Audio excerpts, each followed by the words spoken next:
ચોમાસાની શરૂઆત પહેલાં સુરત જિલ્લા શિક્ષણ અધિકારી તંત્ર એક્શનમાં આવી ગયું હોય તેમ વિદ્યાર્થીઓની સુરક્ષાને ધ્યાનમાં રાખીને ડીઈઓએ તમામ શાળાઓમાં માટે કડક માર્ગદર્શિકા જાહેર કરી છે અને તેનું કડક અમલ કરવા પણ જણાવ્યું। ચોમાસા દરમિયાન કોઈ અનિચ્છનીય ઘટના ન બને તે માટે સુરતના જિલ્લા શિક્ષણ અધિકારી એટલે કે ડીઈઓ દ્વારા તમામ સરકારી અને ખાનગી શાળાઓને કડક સૂચનાઓ અપાઈ છે। શાળાના જર્જરિત વર્ગખંડો અથવા જોખમી ભાગોને તાત્કાલિક તોડી પાડવા, પરિસરમાં આવેલા જોખમી વૃક્ષો અને ડાળીઓ દૂર કરવા તેમજ ખુલ્લા વીજ વાયરોનું સમારકામ કરવા આદેશ અપાયો છે। ભારે વરસાદ દરમિયાન દરેક વિદ્યાર્થી સુરક્ષિત રીતે ઘરે પહોંચે ત્યાં સુધી શિક્ષકોને શાળામાં હાજર રહેવાનું રહેશે। સાથે જ મચ્છરજન્ય રોગચાળો અટકાવવા નિયમિત સફાઈ અને ડ્રેનેજની ચકાસણી કરવાની પણ સૂચના અપાઈ છે।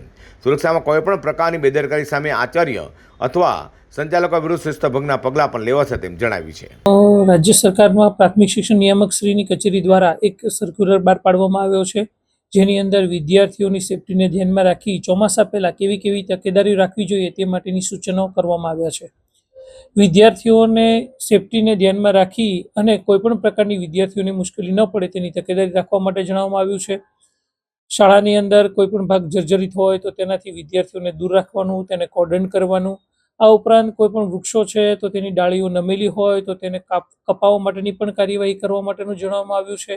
મેદાનની અંદર રહેલા બોર હોય કે વોટર હાર્વેસ્ટિંગની ટાંકી હોય જેનાથી વિદ્યાર્થીઓને તકેદારી રાખવા માટેની સૂચના આપવી, તેને દૂર રાખવા।